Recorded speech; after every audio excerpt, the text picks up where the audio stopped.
Thank you so much, Shri. So first, I do want to take a look at how partnerships look with a community-based organization. So partners can be utilized to strengthen existing connections or find collaborators for particular occasions. You can utilize the partnership to reach audiences outside your normal purview. So audiences that you're not able to reach necessarily, that's definitely what India Home looks for with a partnership. The saying teamwork makes the dream work, I would feel is true when it comes to public health because you want to use teamwork as a tool for shared objectives. Important qualities of a meaningful partner or collaborator would include trust from the community and community respected leaders. You want to have shared goals as well as effective communication. To go into some more detail, I would say resource sharing is a very important quality.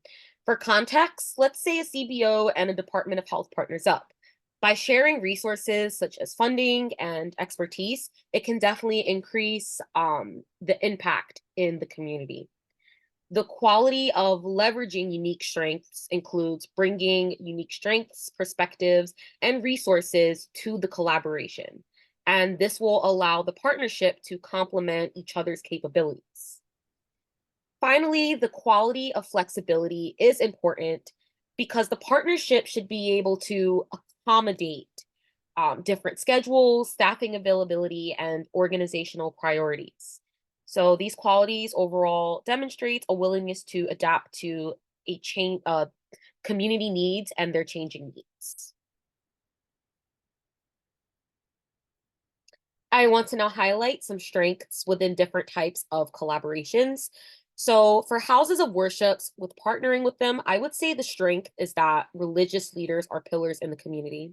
For example, in India Home's experience working with mosque are definitely huge pillars in the South Asian community that we work with. Another example of a good partnership would be with neighborhood pharmacies. And I would say the strength is that it's a trusted healthcare source in the community. So this partnership can help bring COVID-19 vaccines to individuals, for example, instead of telling them to go to a clinic, which in our experience has not always been the best way for COVID-19 vaccine uptake. The strength of a community-based organization is that we have the ability to form coalitions to address the needs of the community. So in context, creating a task force, so to speak, on COVID-19 vaccine uptake. For local governments and city councils, this type of partnership definitely provides extra support. That is the huge strength of working with this type of collaborator. For example, community boards can share important information. In New York City, our community boards meet for town halls quite frequently. So a partnership with them opens up that platform for us to be on.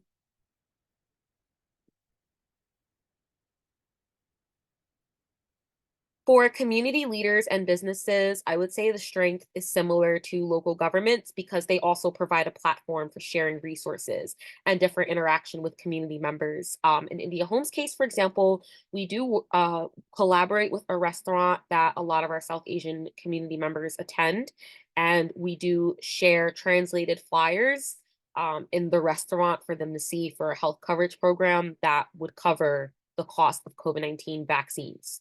So we definitely try to share that information out there with local businesses and community leaders. As far as community members, a great example would pretty much be with the food pantry organizer, for example, more of someone that's not a part of a specific organization, but they can still support us in other ways. So in India Home's case, we did work with someone that organizes a food pantry. They did have us come out and provide COVID-19 information. And finally, one of my favorites are schools. And the strength of partnering with schools is that you can reach an audience that's greatly impacted by infectious disease. So for India Home, the school in the picture, PS 131 Abigail Adams in Queens, New York, invited us to hold educational workshops for COVID-19 and its vaccine for the parents. And side note, the parents' demographics at the school is mostly the Hispanic X and Latinx community as well as South Asian community. So we were able to utilize our resources and partner with the school to get out these educational workshops. So I'm going to pass it over to Sharanya now to go more in detail about some of the work that goes on when developing a partnership. Thank you, Victoria. So I would like to speak more about how there's oftentimes situations, and in this case, a funding opportunity, and priorities for which you want to make very concrete a partnership, and really defining what your roles are in that partnership on a consistent basis. So if there is a certain objective for which you know that a community partner really has a strength to attain that same collective goal, and your collective efforts would really benefit by being made concrete in a consistent, defined effort, that would be the best moment to define that through an MOU, a memorandum of understanding, and a grant funds agreement, to really just make sure that you have terms that you are accountable to, and to make sure that things don't, fall off each other's radar. And this can always be an evolving document too. So I'm going to bring it to an example that is very relevant for this grant opportunity that we got from the New York City Department of Health, and that was the COVID disparities grant. So this grant essentially was a transition for our organization to, at a very hyper local level, focus on how do we increase health equity to the zip code level. There were 7 zip codes that were identified, and across the city, essentially, there were certain geographic areas that were identified as needing hyper local efforts, including, outreach, health education, COVID-19 awareness, and vaccine uptake. But essentially, it was kind of generally health equity was the main focus of that. And so with this in mind, India Home, we were in search for partners that not only we had worked with in the past, which has its benefits if you already have an ongoing relationship and you've kind of, know how each other work. But given this opportunity and the priority populations that were defined, we were really looking for a partner that had impactful and meaningful presence in the community. And that's where New Jerusalem Worship Center, we had gotten connected with and started working with through this grant opportunity. And I will introduce New Jerusalem Worship Center and Greg as well to talk more about our partnership. But essentially, in terms of the logistics and admin part of this is, a very important part of that is to establish a memorandum of understanding. So in both instances, memorandum of understanding is not legally binding per se, but it does establish and kind of document your commitment to each other and what the partnership will look like. And this was established prior to applying for the grant. So in our proposal, we established and kind of included as part of the application package an MOU between each of our partners. So this MOU basically was outlining and documenting the commitment that we have to, if awarded the grant, we would move forward and be committed to the goals of the grant and work together to attain the deliverables of the grant. So that was prior to applying for the grant. After being awarded, then we established a grant funds agreement. And so this essentially mirrored the scope of work that was provided in the grant post-award documents. So there was a scope of work that was given that really clearly outlined, these are the zip codes that you'll have to work in, and we expect you to do X number of outreaches, X number of social media posts, meetings, and really defined, number of people engaged. Metrics and methods were all defined in the scope of work. So our grant funds agreement essentially took that and, looking at the way that the funds were able to be dispersed to either partners, proportionately divide out the deliverables. So if it was like 30% of the funding was going towards a partner, how do we look at the deliverables and accordingly give 30%? So that was kind of our the way that we worked towards a grant funds agreement. And it was definitely based off of a mutual discussion and understanding. So it's not like I make this and you say yes to it. It's very much you come to agreement and it's a collaborative document. And I would say that it's also evolving. Oftentimes, like we take on, these opportunities and tasks that evolve over time, the way that COVID has. So things that were initially defined in the grant agreement, it doesn't always. I remember in the beginning they said we have to put X amount of posters, and then we found that that wasn't really an effective method to continue it. So keeping in mind that it is evolving and that just having these sort of documented ways of outlining your commitment to the work, it really just helps with consistency and being able to impactfully get the reach and the change that you're trying to see and the effects you're trying to see in the communities that you'd like to serve. So I'm going to hand it over to Greg from New Jerusalem. Thank you. So I'm going to just give you a quick overview of who New Jerusalem Worship Center is. We are a faith-based organization committed to the betterment of the Queens community through local on-ground efforts that transform the lives of community residents. Through our various ministries, we address the health and food disparities that impact our community. Our health and wellness ministry is comprised of a team of community health workers, nurses, and social workers that interact with the people on various health-related issues. And our missions ministry distributes food to residents in the community at our pantry. We're also dedicated to efforts for equality among underserved populations through our partnership with local elected officials and community-based organizations to enforce equitable policies and address resource disparities in the communities. And I'll talk more about the partnerships in the next few slides. So we've seen the benefit of partnership with other organizations while working with the CDG project.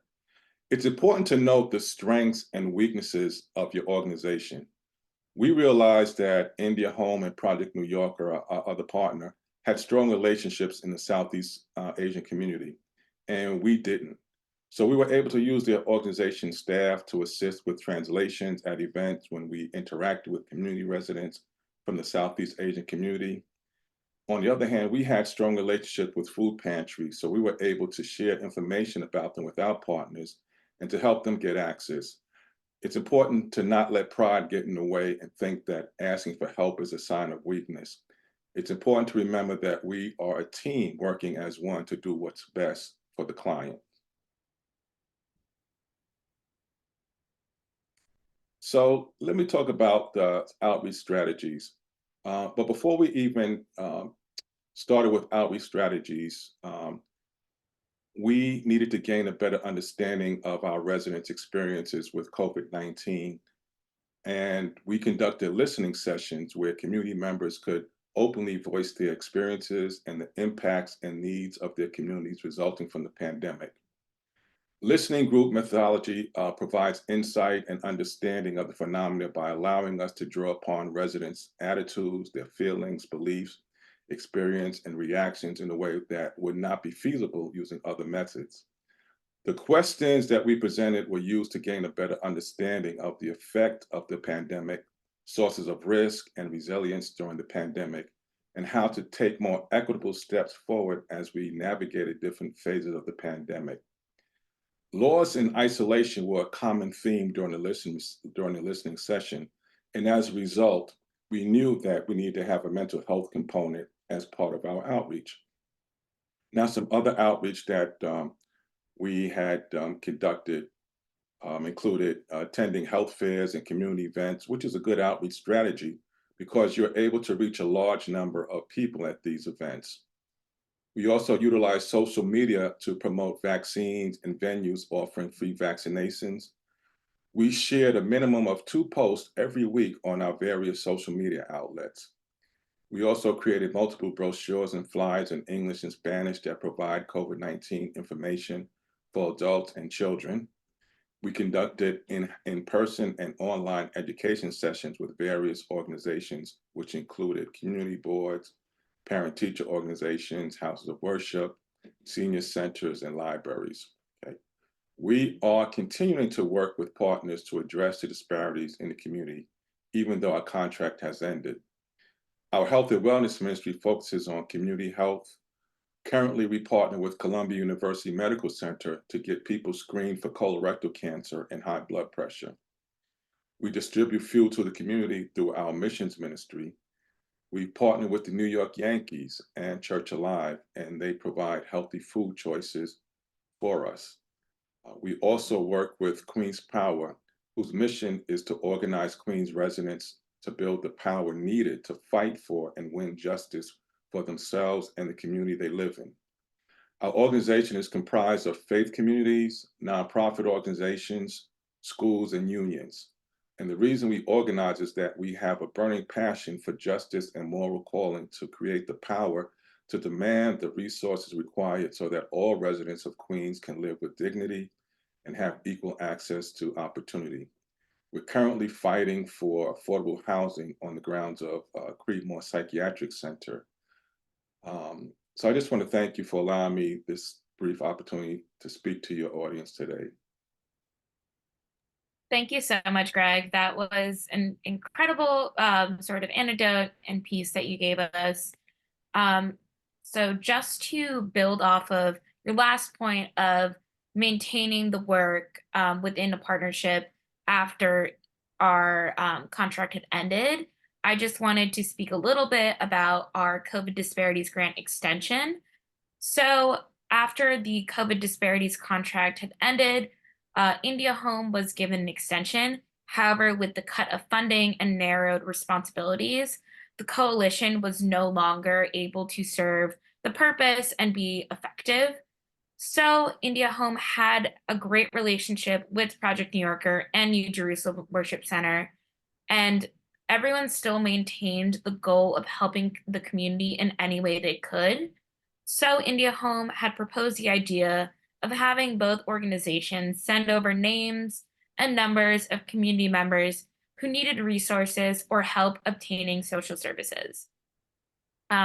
Once these names and numbers were sent over, India Home CHWs, community health workers, were able to contact them and do the lengthy process of assessing their needs. This was a symbiotic relationship where we were able to meet our grant requirements of connecting a specified number of community members to services, and New Jerusalem Worship Center and Project New Yorker were still able to help out the community and give the community members who they were interacting with the full process of assessing needs that they deserved. So this is just a great way to continue and ensure a long-lasting relationship, is extending an olive branch and making sure that these connections are still there. Because at the end of the day, a lot of community-based organizations have the same goal of improving social services and vaccinations within the community.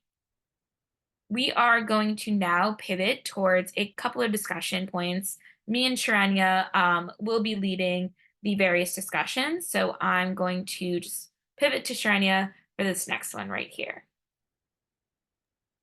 So I just wanted to take through a scenario, or take everyone through a scenario, and also just kind of going through the types of questions that you would ask when you're trying to create a memorandum of understanding or an MOU together. If you have a sense of the type of expectations or deliverables that you're looking for. So in terms of how you would create an MOU together that best serves both parties, any ideas of kind of like the first questions that you would ask or things that you would think about? Please feel free to write in the chat as well if you are unable to unmute or show your face. Please feel free.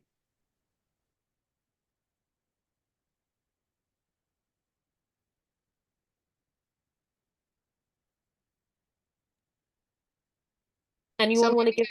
Yeah, we can go ahead with, or yeah, I don't know if Alexia, if you wanted to say something.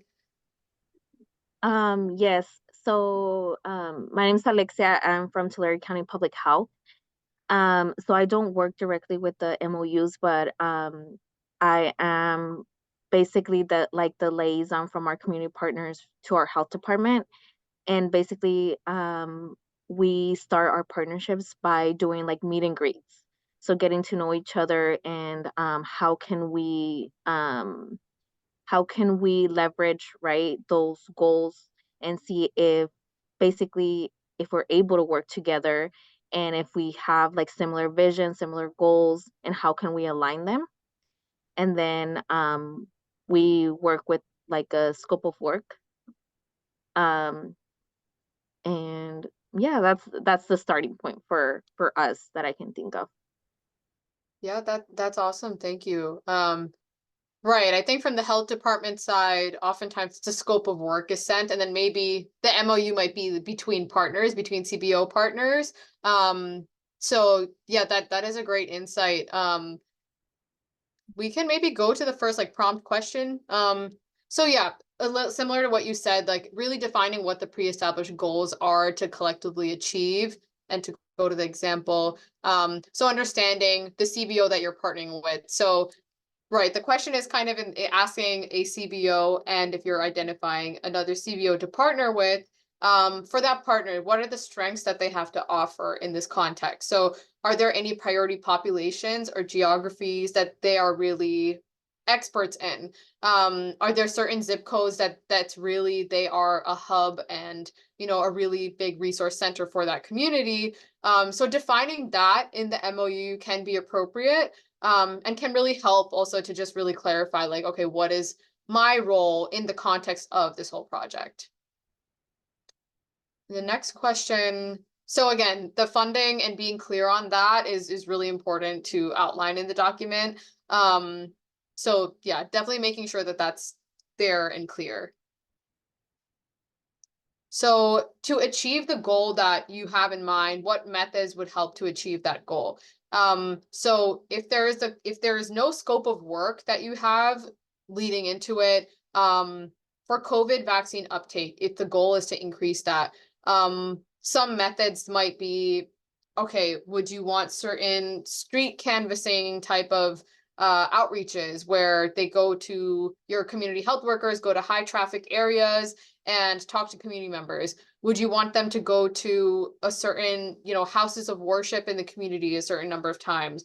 Would you want them to have meetings with the community, or educational sessions, or info sessions? So thinking about all the different methods that will help you to achieve the goal of increasing vaccine uptake. And metrics, what would be important to collect the impact? So if you could give the example as well. So really defining the numbers there. So what is the number of vaccines administered that you're trying to attain, or the number of community members that you've reached? Really defining the numbers is important as well. If it's kept broad, it can at times just kind of, it keeps things vague, whereas you want to specify it to maintain that momentum. And the quantity and frequency of methods and metrics. So are you doing 3 canvassing sessions per month, and 2 meetings per month, and 5 social media posts per week? Really breaking it down to what you want the consistent frequency to be for each of the different methods and the metrics. So collecting impact, like the number of people engaged. Are you expecting the partner to engage 500 people in a given month? So that's where, defining that in the document really helps to get everyone on the same page. And reporting, the expectations on that is very important. How is reporting collected? Is it just a Google sheet or an Excel sheet, and you just give the numbers and send it to the partner? Or is there a reporting portal that all partners have to learn? Or are the partners going to send their, just email you the numbers, and then the main CBO is going to submit the data? So really making clear the reporting and how often you're doing it. Is reporting expected from the partner on a daily basis or weekly basis? It's really important to identify and define those roles. So if you do have from the funder, a certain deadline, every given month, this is the date by which you need to submit the data. You might want to have a couple of like a buffer time for the CBO that you're working with, the partner. Okay, like 3 business days in advance, please send me the data by then so that I can go through and resolve if there's any data issues that I have to, ask further questions on and resolve, so that there's enough time for the main organization to be able to submit the data. So really figuring out what that kind of cadence is for reporting also just helps, to alleviate, potential stress in the future, or avoid it rather. So these are the types of questions. Any other thoughts that anyone has, any of the attendees, for creating an MOU? And yeah, thanks, Willie, for the prompt. Or the point, rather. I work on the health department side, creating contracts and monitoring. However, it appears that sometimes MOUs are not created until contracts have been established. Right. Yeah, so it can go either way. For us, we called it a grant funds agreement. It can also be called a memorandum of understanding. We've had it both ways, where we've been subcontracted and we've gotten MOUs. Right. I think that term, it can be broad. And right, it can come before the grant funds are awarded or after. I think for us, it was clear in putting together a strong proposal as well to show to the funder that we are really like, here's the documentation to show we are committed to working together. So from our side, it helped to have that prior to the contract being established as well. Thank you for that point. Right. Alexia, we've created templates and trackers for tracking staff time, number of events, people reach. Yes, definitely. Yeah, that's definitely an important point. For at the staff level, for the CHWs, how are they on the field collecting the reporting? Are they, just keeping track of the number of flyers that they have and they're bringing it back and reporting it to their supervisor at the end of the day? Are they submitting, a text message to their team group and sending that by the end of the day? Or just, we've also used the method in the past of having like tallies for when we were doing census outreach work. So there was like a tally sheet for each staff member, and they're accountable for each shift to fill out the tally sheet and submit it to their supervisor after. So that's definitely an important part of it, for sure. I actually have a point, or more kind of a question. So can we kind of say that an MOU can help show expectations between partners? So I was kind of going based off what Willie had stated, like it appears that sometimes MOUs are not created until contracts have been established. And so I know we can use MOU as a more broad term. So it can also show like basically what the expectations are as well. And that's why it's okay if it's created like after the contract. Yeah, definitely. I think even sometimes when a funding opportunity is written and given out, and then they create the scope of work after, sometimes there's even changes from that time to this time. So I think it's just good to have kind of an open expectation as to that it will evolve.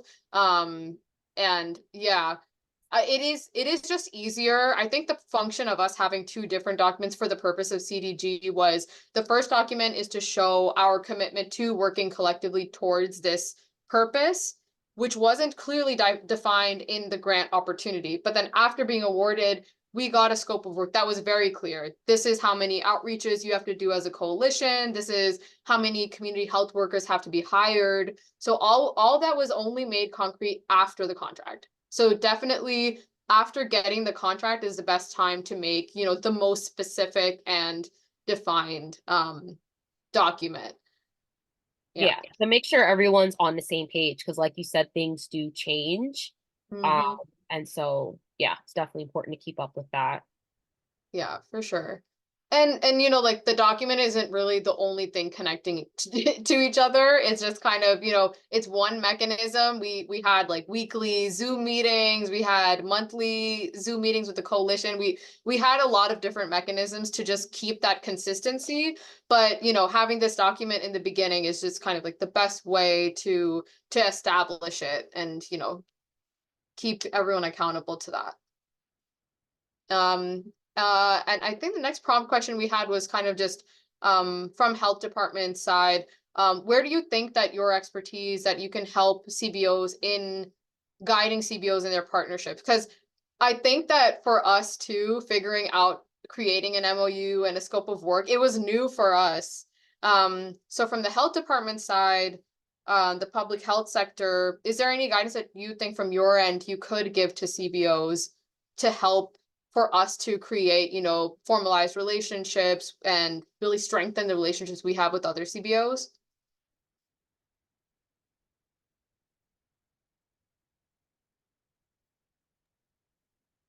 I think for us, like you mentioned, like the process being new to you, right?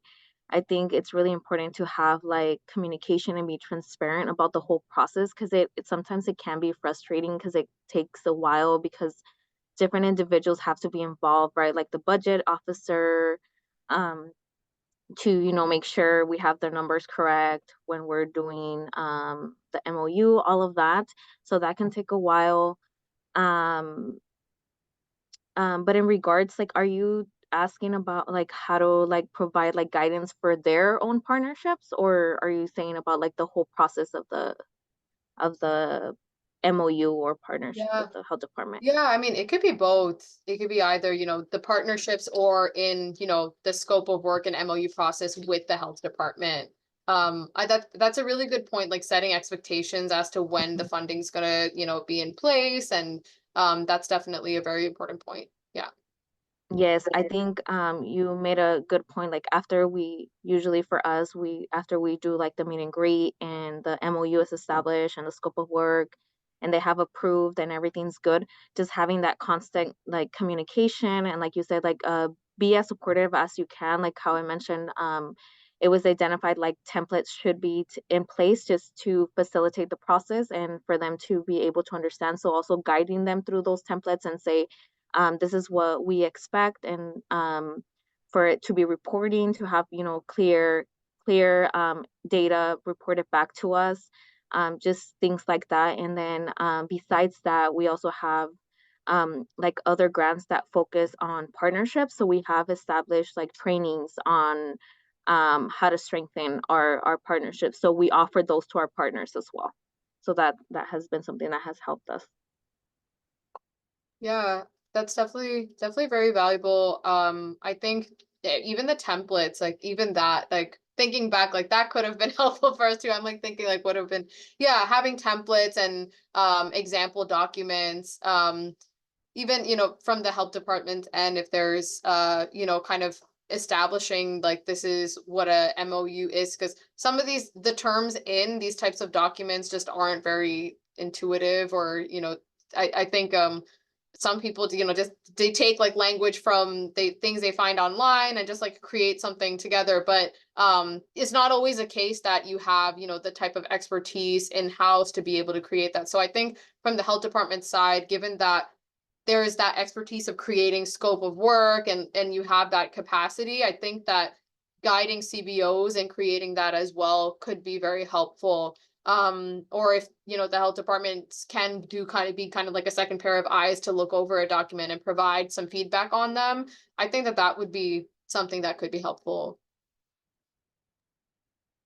I would definitely say check-ins with the Department of Mental Health and Hygiene here in New York City. We do meet quite a few times actually. So we go over things at the end of the month and stuff. So definitely a three-way partnership going on here between the Department of Health, a CBO, and New Jerusalem, another CBO. So Yeah, for sure. I think that it has to always be kind of like a conversation, and we're accountable to each other with like the ongoing work that we do, and being able to have like often touch points very frequently is really important, because we don't want it that the work is kind of just done in silos and you just like send the reporting and get it over with. It should be collective and right, that it's not just the documents, it's a lot more than that. I would like to chime in if possible. Yeah. Also, in our case, before we developed the RFP, we had a advisory group together to kind of co-create that process. And so that provided an opportunity for community members to be involved and engaged prior to even applying for the funding. And while they were submitting their applications, we assign technical assistants to even help guide them through that process. Okay. And during the grant period, we also had consultants that they could tap into as part of the kind of like requirements that they assess the consultant, but we did not define or prescribe exactly the type of assistance they had to request. Whatever capacity they needed to strengthen in their organization, they were allowed to reach out to consultants to help them with that process. And our grant term just ended February, and so we're also offering an opportunity for all the grantees to come together and celebrate their accomplishments, and community advisory groups will come together so they can see that we actually were listening to some of the recommendations that they were providing.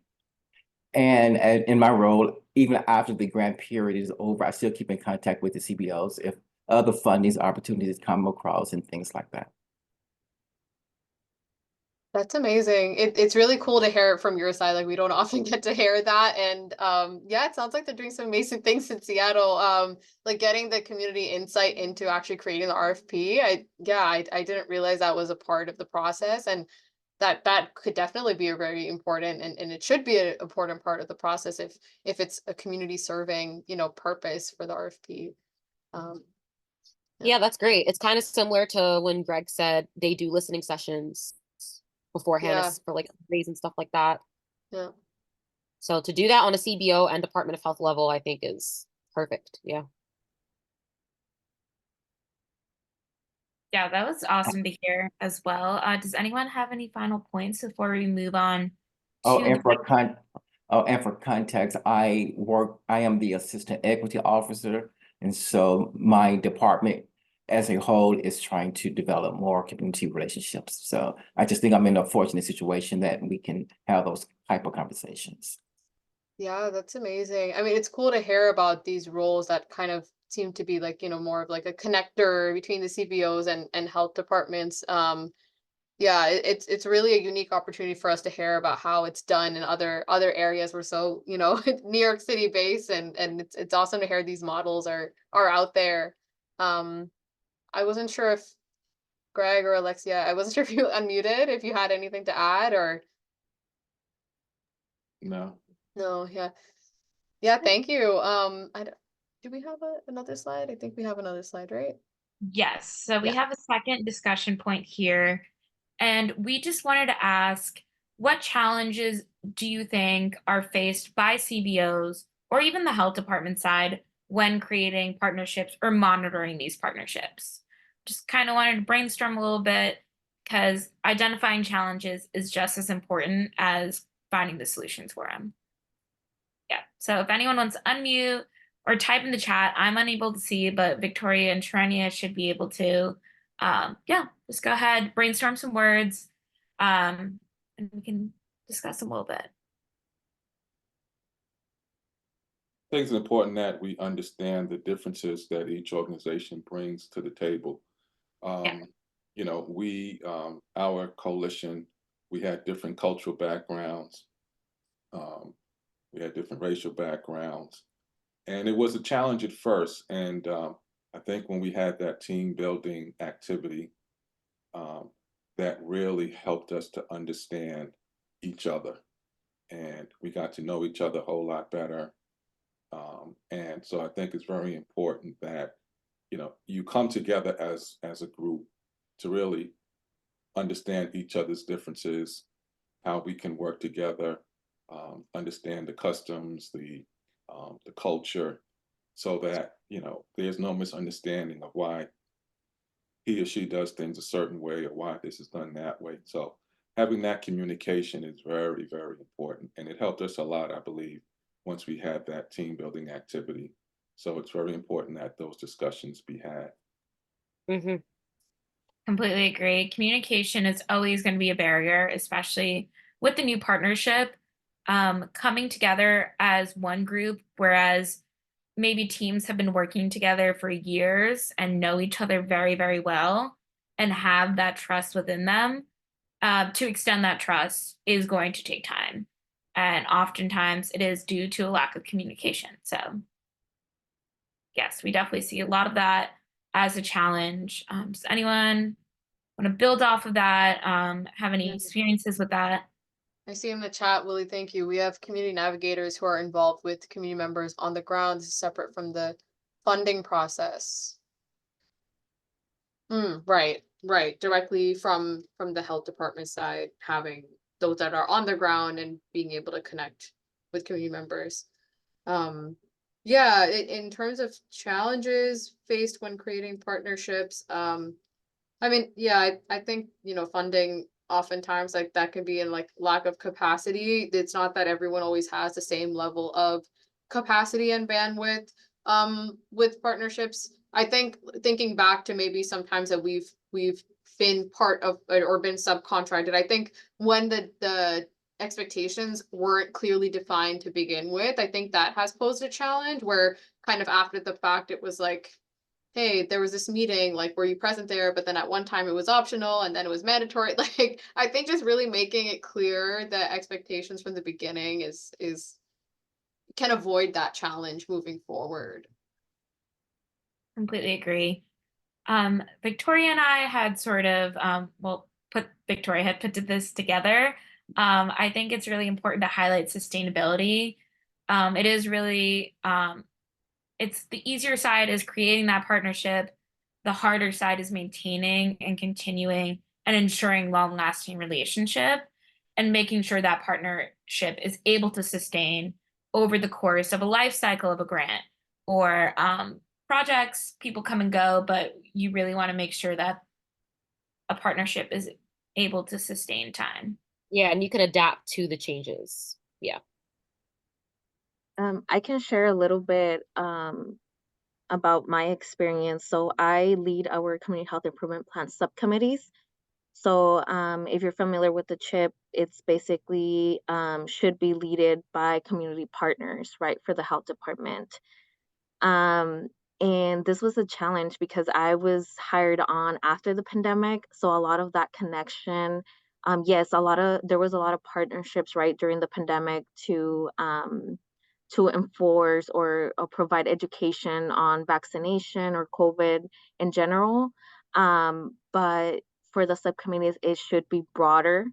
And everybody should be in the table, right, from our community partners. So how we started is how I mentioned with the meet and greets, and a lot of like the grocery organizations or the smaller organizations, they don't trust government, or they've had misunderstanding of government or have bad experiences before. So it was challenging to get them to do our meet and greet, get to know us, um, get to know the new staff that has been assigned for leading this project, this work. Um, but I do think that was the easy part, like just having conversation, being transparent, also like I like having clear expectations, and being transparent, like we have a lot more regulations versus the other organizations that sometimes, can do a lot more things than we can, because we need a lot of contracts established and all of that. So having that transparency, I think helped us. But I think the hard part is that sustainability, just because, they have their own work. They have a lot of work in their organizations, and then part of that, they're supporting us in the community health improvement plan subcommittees. So that has been a challenge, but I think establishing that vision, establishing that motivation since the beginning, explaining why we're there, to improve, our community as a whole, and working together towards that, right? Having all those goals and objectives established. I think that has motivated them to participate a little more. And yes, like sometimes they were used to, before with COVID, they were used to the virtual. So what we did, we host our meetings. We alternate. We do one meeting will be in person, the other meeting will be virtual. So that has helped us as well. And there's always going to be challenges present, but we're slowly trying to work towards a better outcome for that. Yeah, that's definitely important. And the working on other projects, I mean, I think the partnership between India Home and New Jerusalem, which is why we wanted to have Greg speak on this as well, is you can see how there is a shared goal, but the organizations also do different things. And with India Home, we also have senior centers and stuff. Jerusalem also does their food delivery service, but we're still able to come together. And I would say that's been helpful, even though there's been a contract from the Department of Health, the MOU between us still set those expectations of how we come together to help for this one goal while still doing our other work. And that's why flexibility is important and all that other good stuff. So yeah, thank you for sharing that. Yes, thank you so much. Does anyone have anything to add before we wrap up our discussion? I see that we have about 10 minutes left, and I Yep. just want to make sure we have time for questions. Yeah, I see, Willie, you'd mentioned about language access. That's definitely can be a challenge that partnerships can help to solve. I know, like, from our end, like we leaned on New Jerusalem if there were priority populations that we were trying to, work with, and it really is kind of a symbiotic relationship. And yeah, language access, especially in the borough that we live in and work in. It's the most diverse borough in the world, and so we can't have 300 staff that speak the 300 languages that are here. So definitely partnerships are very important to help to meet that challenge. And I don't know if you had anything to add about that. Yeah, I'm interested to hear about the community navigators. I don't know if you're able to unmute, Willie, but just to hear more about what that's like. Sure, I can speak a little more on that. Of course, I'm thinking with everybody, COVID allowed some innovations to come through.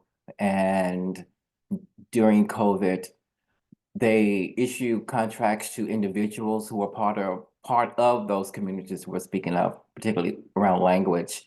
And those community navigators were able to, they're already trusted partners. And so therefore that was not a barrier for them to make those connections. And I think we had about 10 or 12, and they were located throughout the county. And they are continuing to keep those lines of communications open, even though we're no longer supporting COVID. And they don't necessarily work out of any type of special project. They're always in those communities looking for resources and connecting them to the health department and letting us know what the community is saying, even though there may not be a particular funding project that they're working through. And so their whole goal is to keep those communication lines open and be the liaison between communities and health departments. So we're always in those conversations, even though we may not be on the ground with them. That's interesting. Yeah, I know we work a lot with NYU, New York University here, and they, I think, do a similar approach where they have like diverse community navigators who are from a lot of different diverse backgrounds, speak diverse languages, and they are kind of doing a number of different, they are kind of like the connector to local resources, or they'll be the ones that are fluent in the languages and would be able to provide like a sufficient translation, or like really assess a health department's translation and be like, is this accessible? So that is really nice that model is being employed. And for example, real quickly, we are having an influx of refugees seeking asylum. And so those community navigators are able to go into those encampments and take an assessment and bring those back to the health department. And we continue to strategize how to best provide service and support for that effort. That's awesome. Yeah. Thank you for sharing more about that. Yeah.